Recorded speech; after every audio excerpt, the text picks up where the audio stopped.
Hey guys, it's Callum here from forestfanjr and welcome back to School Rant, part number 5. So let's just kind of get on with this because there's quite a bit to mention. But before we jump into the main part of this video, which is going to be looking over various different articles I found about School X online, I just want to issue a minor correction/addition to a point I made in the previous part. That was the point about not having IT as a compulsory lesson, even though it should be. A thing that I forgot to mention then, which I remembered after filming and after uploading it, School X are an academy, and academies don't have to follow the national curriculum. So I don't know if they need to follow all those 6 lessons I mentioned being compulsory thing. I don't know if they have to follow that at all. Even if they don't have to follow it, then they really should still be doing computing lessons anyway. Like I said then, they crammed 6 lessons into a shorter day.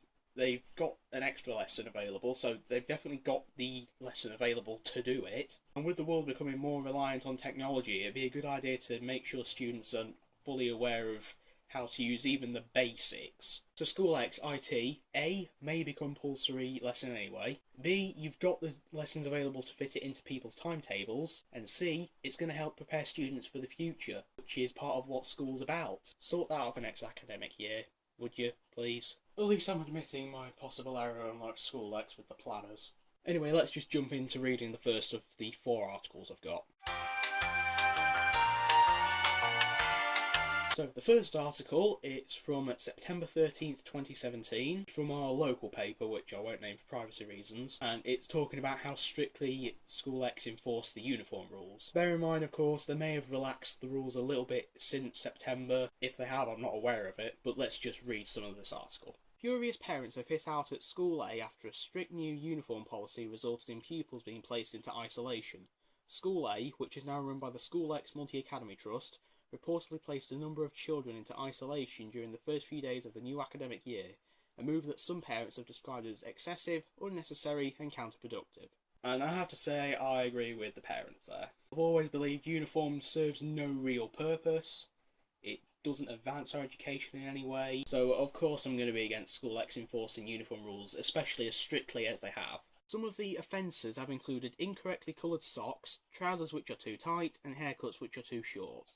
Okay, so incorrectly coloured socks. The article doesn't specify. I'm going to take a wild stab in the dark and assume that it's mainly white socks which have been targeted by this rule, considering that's what a lot of students wear other than black socks to school. But like I've said before, if it is white socks, the planner does clearly state white socks are allowed, so don't stop the students from wearing them. The trousers are too tight bit, I'll come back to that in a minute or two. Haircuts which are too short. Again, how short hasn't really been clearly defined.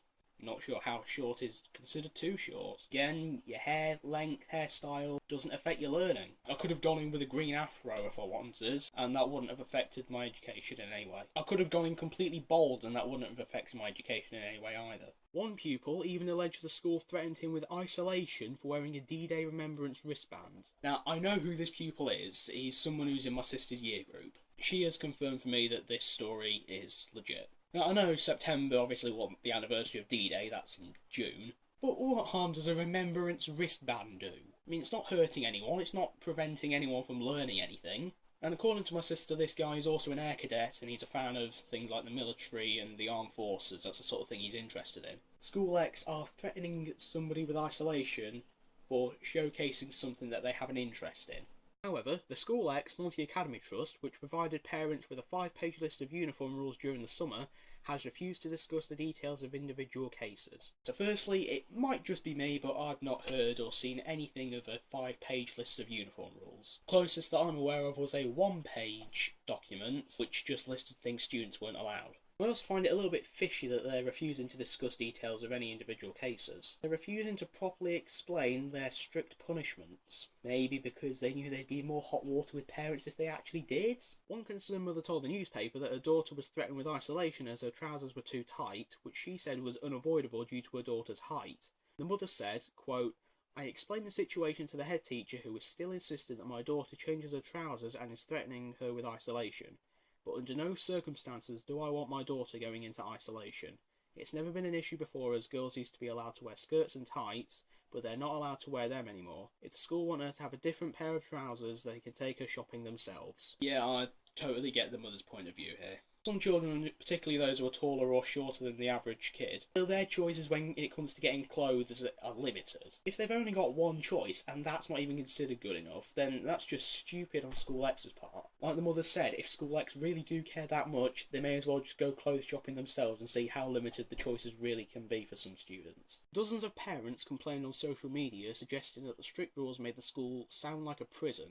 However, some parents contacted the newspaper to say they were positive about the changes, saying the school's uniform policy is a symbol of equality and respect. Yeah, I agree with the rules making the place seem like a prison. Of course, the massive amount of fencing around the place doesn't exactly help with that either. To the parents who are saying that the uniform policy is a symbol of equality and respect, two things. Surely if it was equal, then the same rules should apply to the staff as well, if you want it truly equal. Why can the female staff wear skirts but the students can't? That isn't equality. Surely if it was respectful, then they'd be more understanding and respectful of the students who can't get the uniform that's a good enough size for the high standards. Surely they'd respect the students who want to commemorate something that they have a deep interest in with a remembrance wristband. Not respectful, and it's not equal on School X's part at all. The Deputy Chief Executive of the School X Trust and the Executive Principal of Town Academy said, quote, "At the present time, School A is in transition from one academy trust to another.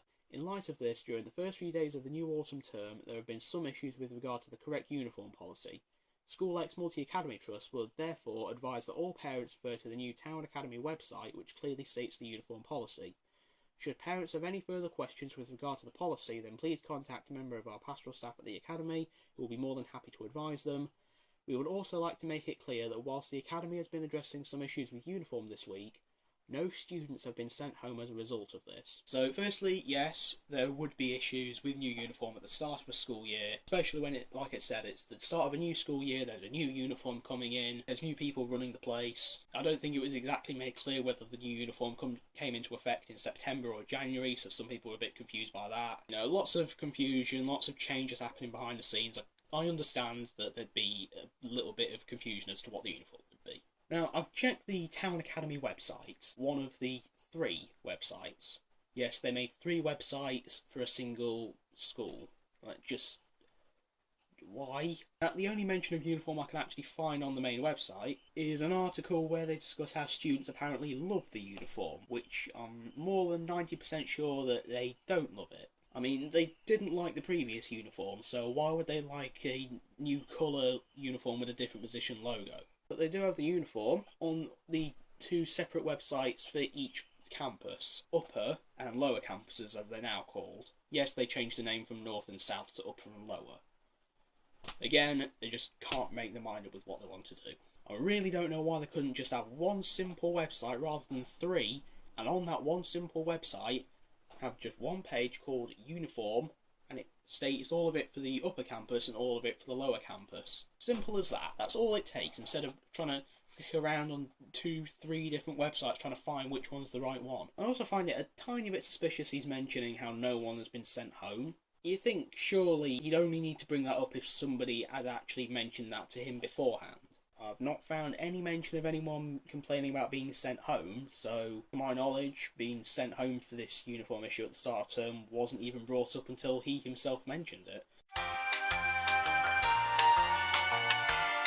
So, article number 2 comes from BBC News, October 5th, 2011, and it's based around why School X banned skirts at their own school. A secondary school is banning skirts from its uniform over health and safety fears. Pupils at School X in insert location were informed of the decision in a letter. The Academy said the ban was introduced to deal with the problem of some students wearing too short skirts. The Chief Executive of School X Academy said, "We've had increasing problems with the length of skirts. We don't want to spend an inordinate amount of time chasing pupils about specific issues of dress. There is a health and safety issue with this day and age with young ladies and very, very short skirts. School's uniform policy states skirts should be no more than 5 centimetres above the knee." Now, to be fair, I get that some girls' skirts can be too short and I don't want to have to keep telling them to do something about it. Just keep the health and safety part of that in mind for a minute. Some parents are angry that the policy is being introduced in January, requiring them to buy new trousers midway through the school year. A mother who has 2 daughters at the academy claimed the school had introduced the new regulation without discussing the issue and said the ban should have been brought in before the start of the school year in September. Quote, "I've bought my girls 2 sets of skirts for school, hopefully to last them the year," she said. "Now I'm expected by December to go out and buy them trousers and socks to coordinate with." Yeah, School X, they choose really poor timing for this sort of thing. Just about a month after the new term started. Like the mother said, why not bring this up before the start of the year?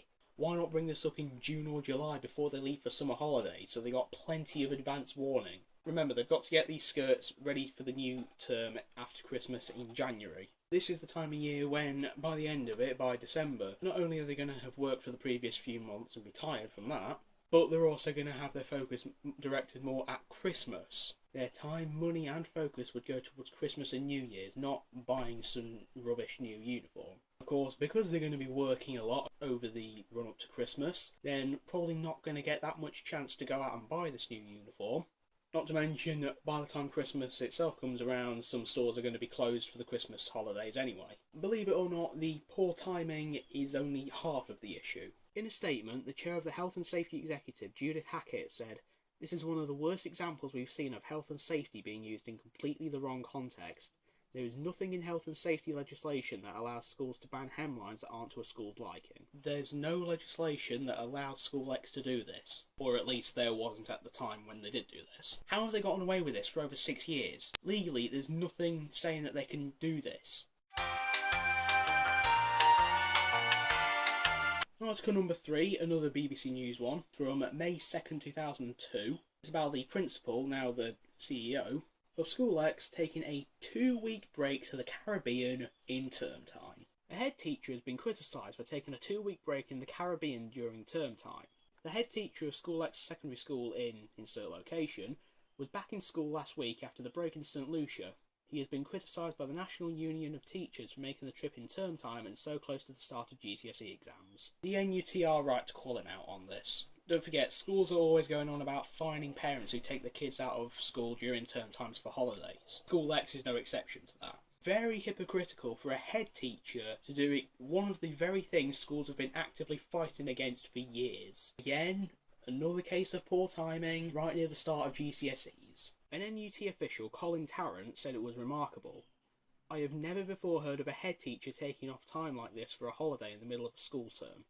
I don't think that Sven-Göran and Eriksson would be too pleased if David Beckham decided to take his holidays during the football season. It's like a vicar taking off Sundays." This quote shows that this sort of incident is a one-of-a-kind and a rare thing to happen. It's just made the School X CEO stand out from other CEOs and head teachers across the country as one of the few head teachers who's actually taken a break during term time when he shouldn't have done. But the head teacher says he had the approval of the school's governors for the break. He said, quote, "I stand by my decision to take 2 weeks holiday as, unlike most secondary school head teachers, I do not take the usual school holidays away from the establishment as I am contracted to only 35 days paid holiday per year."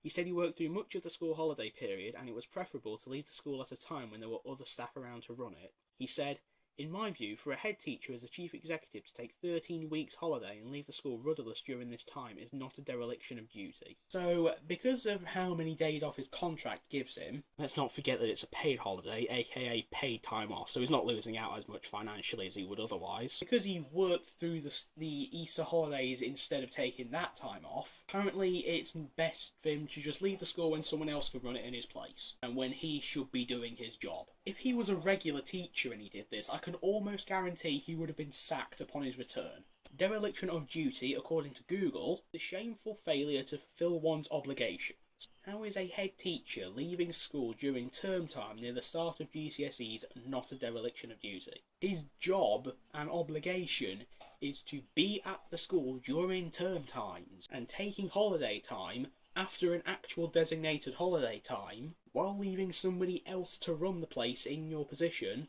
is, in my eyes, failing to fulfil your obligation. But the NUT says the CEO is damaging efforts to persuade parents not to take their children out of school in term time. Colin Tarrant said, "This is setting an example that head teachers feel it acceptable to go away. That's not the message we're trying to send out." And again, the NUT, spot on. By going on holiday during term time, it sets a bad example, making it seem like it's okay for head teachers and parents to go away during term time. I may not be a fan of how the school days work, but you do at least need to be there. Whether you like it or not, you do have to go there. You can't really just get away with it like this. That's not how it should be. Now, bear in mind, no exact dates have been given in this article, but we can make some sort of rough estimation as to when exactly he left and when he came back. Now, the article was written Thursday the 2nd of May 2002, and it states he returned a week before. Exactly a week before would place it on Thursday, April 25th, but it would make kind of more logical sense to return on a Monday rather than a Thursday. Monday for that week was the 22nd of April.